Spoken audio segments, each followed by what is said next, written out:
You know what? I'm not going to be surprised by anything Aaron Rodgers does or says. Well, you know what I am going to do? Start looking up flights to Peru. Who's with me? Aaron Rodgers, just a walking billboard for the powers of ayahuasca.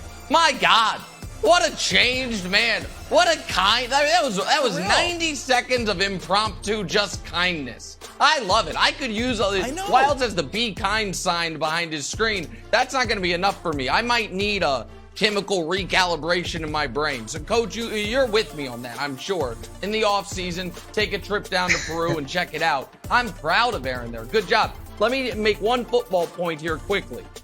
Sneaky, really important preseason for Jordan Love, Coach. He got to play a couple times last year.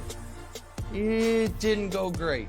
Now, granted, one of those games was against a defense that was setting records for, I think, their performance between weeks 8 and 13, absent a bye, the Kansas City Chiefs. So you don't want to hold that much against him. But then he got another chance in the second half of week 17 against, I think it was Detroit, and he didn't look great. Jordan Love's got to put, I know it's just the preseason, but he's got to put a few quality reps on tape for his own sake. It's not going to be a Brett to Aaron, Aaron to Love handoff. But if he wants, to have the ability to actually ever give NFL handoffs as a starting quarterback, he needs to put some good stuff on tape. So this is an important month for him. But I'm just impressed by Aaron Rodgers' kindness and love and all of the above. I would get on that flight to Peru and search out some ayahuasca with you if it came with $150 million guaranteed over the next 3 years. I think the $150 million guaranteed might have helped with his zen. I think that might have been a little bit more than the psychotropic or whatever drugs that he took. Yeah, that's what I'm thinking. And in terms of his assessment, that was a fairly tepid evaluation. It looked like he was searching for ways to find nice things about Jordan Love. Everybody comes along at its own pace and work on fundamentals. Really excited if he can ball out. Not the most enthusiastic endorsement of a guy, and I don't think their tracks are really the same at all. I mean, Jordan Love is going into his third year, and Aaron did sit 3 years, but then Green Bay was ready to move on from Brett Favre. There was no thought of moving on from Aaron Rodgers at all. So it's different, and I think Jordan's evaluation overall, where they're excited that he's having a good practice, isn't necessarily the best sign in the world either. You should, as a first-round draft pick in your third training camp, be having really, really good practices, and to be excited about one, not going to elate the Green Bay fans. Debbie Downer, Coach. Coach does need some ayahuasca. Yeah, Coach, I don't think. Open up your heart. I don't know if it's Debbie Downer or just a little bit of realism. Just keeping it real. Okay. Yeah. Ronnie Realist. Okay. Real. So I'm not going to focus on Jordan Love. I want to talk about Rodgers' response to the question. And, Coach, we're going to play a little game called Do You Buy This at All or No? So here we go. Okay. I buy that Aaron Rodgers is not going to figure out any defenses any better. I buy that Aaron Rodgers' arm is not going to get any stronger or the schemes are going to get different. I also buy that the thing to get Aaron Rodgers over the hump and into the Super Bowl is something he has to unlock in a mindset. That the reason that he plays so great in the regular season and different in the postseason has something to do with the way he approaches the game. And he has come into this year, if you did my homework assignment of listening to the 2.5-hour ayahuasca podcast, also you have to listen to the Pardon My Take podcast, but he does seem calmer. He referred to himself as like the calmer, gentler. He seems relaxed. He seems confident. When he was asked what was motivating him, he said, quote, love probably, not Jordan Love, just love in general. So he does seem like a different quarterback. So now, do you buy this idea that Aaron Rodgers, with a different mindset, can go deeper into the playoffs?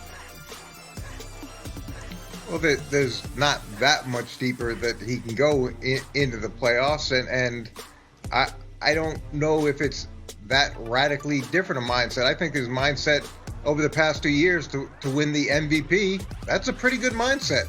Let's keep that mindset, and to continue on the playoffs. You know, there's a collective element to it as well. It's not just him, but to have back-to-back MVPs, I would think that most human beings, most quarterbacks, most players would love to be able to achieve something like that. So I would say his mindset has been pretty good. And maybe there's something to be said for the fact that Green Bay drafted Jordan Love. Maybe that helped motivate him. Maybe having someone behind him and pushing him has been a good thing. And now the contract, no threat of any type of pressure from below. Let's see how he reacts. Are people sleeping on Matty Ryan and the Colts? Oh, I think so. And Wilds, you know who doesn't get enough credit? So criticized all the time, and absolutely, when you really drill down on the data, should get a hell of a lot more credit. Me. Because when it comes to pointing out the fraud teams across sports, I don't know that I've ever seen anyone better than me. Sniffed out the Clippers, sniffed out the Nets. Oh, what about the NFL, Nick? Remember last year when the Colts, that's the team no one wants to play. And your old buddy Nick Wright was like, well, that's good because they're the team no one's going to have to play because Carson Wentz will melt down in the biggest spots imaginable. And then they didn't even make the playoffs. So I have been one to tell you when the Colts are all smoke or all sizzle and no steak. That is not the case this year, man. This year, this Colts team should jump out to a great early record. They get the Titans twice in the first 6 to 7 weeks of the season when the Titans are still going to be working on things, especially now that they don't have A.J. Brown. The Titans also still have the looming hangover of look at that schedule, coach. Start with the Texans and then the frisky Jags. End with the Giants and then the Texans. You love that start. You love that end. You love that you get the NFC East. And who is the competition in the AFC South other than the frisky Jags? That's it. The Titans. You know what the Titans have to deal with every single week? Coming into work and being like, yeah, we were the 1 seed last year and we blew a game because our starting franchise quarterback could not make a single play for us. And he's still our starting franchise quarterback. You know what the Colts get to do? They get to say, we were the team no one wanted to play. We had excellent defense to Forrest Buckner and the Maniac. You got Jonathan Taylor, great O-line. And what screwed us? Our quarterback.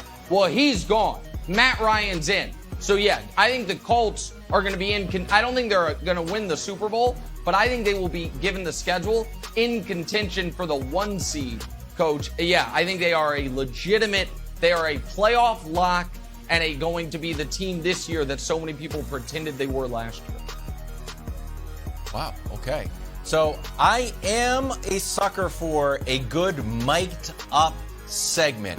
And the Colts had Matt Ryan mic'd up, and I'm like, well, looks like they're going to the playoffs. Anytime the quarterback's like, let's go, like aggressively, like, come on. I'm like, well, that's some good leadership right there. Now what the play calling is going to be, I have no idea. But, Coach, I love an aggressive quarterback getting guys to the line.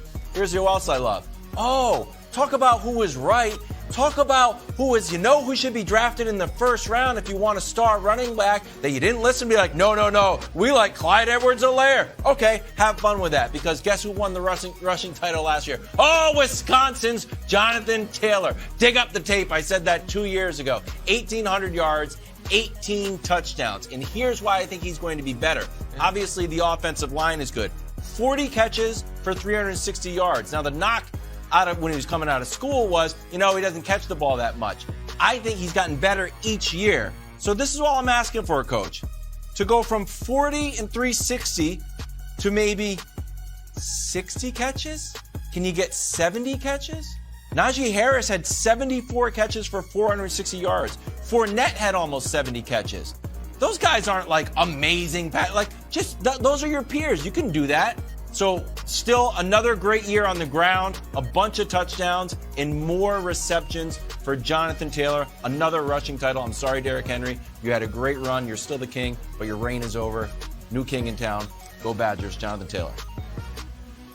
Look, I love that Nick has adopted the Mac Jones mantra of me and I. I think that's excellent. But in terms of the Colts, I love Matt Ryan as well. I really think that the character that he brings to the team is significant. I think it's going to have an impact, but his numbers were very similar to Carson Wentz. They were actually a little bit worse last year. The question I have is, what's the effect of losing Matt Eberflus and having a new defensive scheme? And then with Jonathan Taylor, there's a lot of tread. They used him a ton last year. What was it, 330 carries, some crazy number of touches? That wears on backs. And where are they getting the extra explosiveness from the receiving corps? So there's things that they got to work through. And the last thing I'll say is, don't sleep on the Titans either. Everybody every year talks about how they're going to be no good, and suddenly they're pretty good. Yeah. Listen, I know Vrabel's your guy, and Vrabel has done an excellent job, but I'm not sleeping on the Titans. I'm comatose on the Titans. Titans staring at a third-place finish in the AFC South thanks to those Jacksonville Jaguars. Thanks for watching. Subscribe here to get the latest from the show. Also, be sure to check out more of the best clips from First Things First, or go watch a few segments from our other shows on FS1.